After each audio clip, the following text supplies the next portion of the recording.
દીકરીઓના પૈસા લે, લગ્ન વખતે દીકરીઓના કે પૈસા લે, કમાલ કહેવાય ને. કે મને એમ થાય પ્લોટ વેચે, મકાન વેચે, વાહન વેચે, ઢોરા વેચે, કપડા વેચે, જોડા વેચે, દીકરીઓને વેચવાનું હતું કમાલ ન કહેવાય?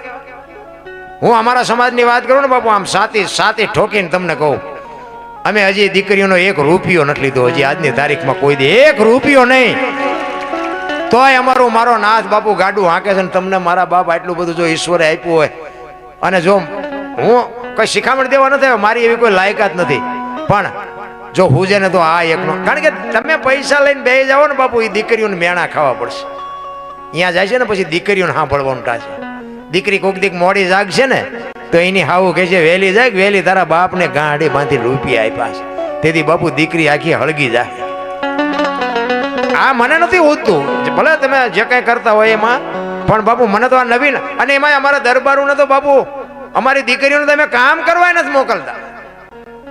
2 જણા કામ કરતા ને વાયા 10 ખાતા હોય તોય મારો નાથ હાકે. બોલો, જોકે અત્યારે તો બધાને ભગવાનની દયા છે, ઘરે બધાને નોકર ચાકર કોઈ કામ નથી કરતું. નકર તમે બધા આ પાટીદાર સમાજને તો બાપુ બેનું દીકરીઓને ખેતીમાં કામ કરવું પડતું. અમે કોઈ દી બાપુ જિંદગીમાં કામ નથી કરાયું, જિંદગીમાં 1 રૂપિયો કઈ દીકરીનો લીધો નથી, તોય મારો નાથ ગાડી હાંકે. અને તમે બધા હેઠા બેઠા અમને આઈ ચડાવ્યા, લ્યો બોલો અમે પૈસા નથી લેતા તોય. અરે આ તો હારું મને કમાલ.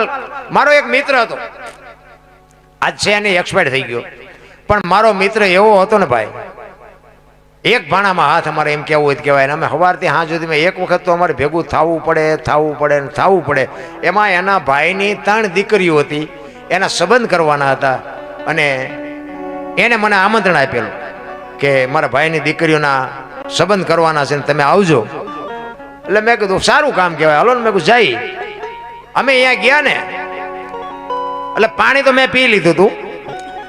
પછી એ દીકરીઓને એ બધા એમની વાત કરતા હતા, એ કે એમને 1 દીકરીનો હક પણ કરવાનું હતું. એ જે મહેમાન આવ્યા હતા એમને 1 દીકરીનું કરવાનું હતું. એટલે એ કે કઈ દીકરીનો હક પણ કરવાનું છે? એટલે એ ભાઈએ એ 3 દીકરી હતી ને, એ 3 દીકરીનું કીધું. એ કે આના 1.5 લાખ, આના 2 લાખ અને આના 4 લાખ. અને હું તો ભાઈ હક્કા થઈ ગયો.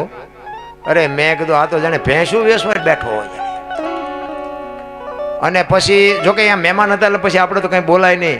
પછી ચા આવી, મેં ચા ન પીધી. અને પછી મેં કીધું ભાઈ મારે કામ છે, મારે જવું પડશે. મેં કીધું આ મને ખાવાય 2 છે, અને આના ઘરનું ખાવું, આ દીકરીઓને વેચે એ પૈસાનું મેં કીધું આપણે ખાવું. એટલે પછી બહાર મેં કીધું પણ મારે ઉતાવળ છે, મારે જે વગર નહીં હાલે. હું બહાર નીકળી ગયો ને મારી વાંહે આવ્યો. એ મેં કીધું આજથી તારી મારી ભાઈબંધી પૂરી, અને આજની તારીખ ને કાલનો દે બાપુ હું એના ઘરે જ્યોય નથી, મેં એના ઘરનું પાણી નથી પીધું, ભલે એ દીકરીઓ વેચે. અરે મારા બાપ તમે જોવો તો ખરા, વેચવાનું વેચાય બાપુ. આપણી દીકરીઓને આપણે જો બાપુ વેચી તો દુનિયાનો શેડો આવી ગયો નથી લાગતું. મને આ નથી બેહતું મગજમાં. જેને બેહતું હોય ને બાપુ પૈસા મળતા હોય તો કરો આનંદ બાપુ, મને કાંઈ ફેર નથી પડતો. બાકી અમે નથી લેતા ને તો બાપુ અમે હિલોળા કરી છે. અમારી પાસે બાપુ બધું આ બધા મારા ઘરે દીદી આવ્યા હતા, બધાને મારી ખબર છે. મારી પાસે જમીન ને જાગીર ને ગાયો ને ભેંસો ને ઘોડા ને વાહન ને મકાન ને બધું છે, કાંઈ નથી ઘટતું. હું હાચવી ન શકું એટલું મારા નાથે મને આપ્યું. હવે દીકરીઓના પૈસા લેતા હોત તો મારે આથી ડબલ હોત ને. નથી લીધું તોય મારે આટલું છે, તો આમાં લેવાની જરૂર જ ક્યાં હતી? દીકરીઓના પૈસા બાપુ કોઈ દી મને નથી, હું તો કરતા હોય કરજો, લેજો લેતા હોય તો.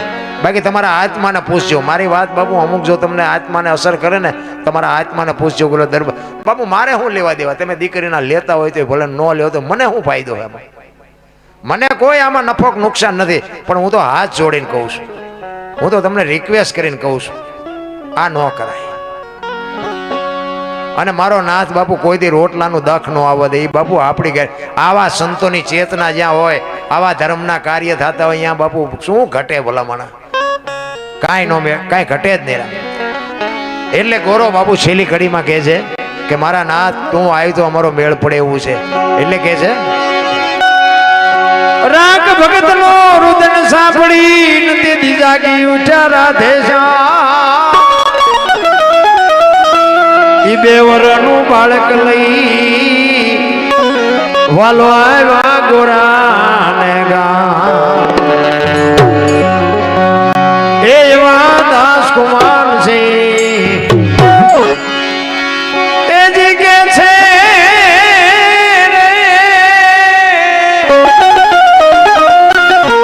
એ ભક્તિ કોને કોને કોને મોખી તો પડી એવો ધ્યાન ધરીને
જ્યાં ભજન છે ને ત્યાં બાપુ વાત પડી છે આ ધન ગુરુ દેવા ધન ગુરુ દાતાર મારા આ કોને ગાયેલું ક્યારે ગાયેલું ગાય છે બધા ખોટું ગાય છે એ કોઈ મારી વાત નથી અને બધાને સમજાતું એવું નથી ઘણું મને નથી સમજાતું હજી એટલે બધા ઓલરાઉન્ડ છે એવી મારી વાત નથી પણ મને જેટલું સમજાય એટલી વાત હું કરું છું ધન ગુરુ દેવા ધન ગુરુ દાતાર મારા ગુરુ એ શબ્દ સુનાયો આ ભજન કોને ગાયું અને ક્યારે ગાયું કઈ જગ્યાએ ગાયું નાથ સંપ્રદાયનો સાધુ વેલનાથ બાપુ ઠાકોર સમાજ એકવાર વેલનાથ બાપુ વસ્તીમાં વિચરવા માટે નીકળે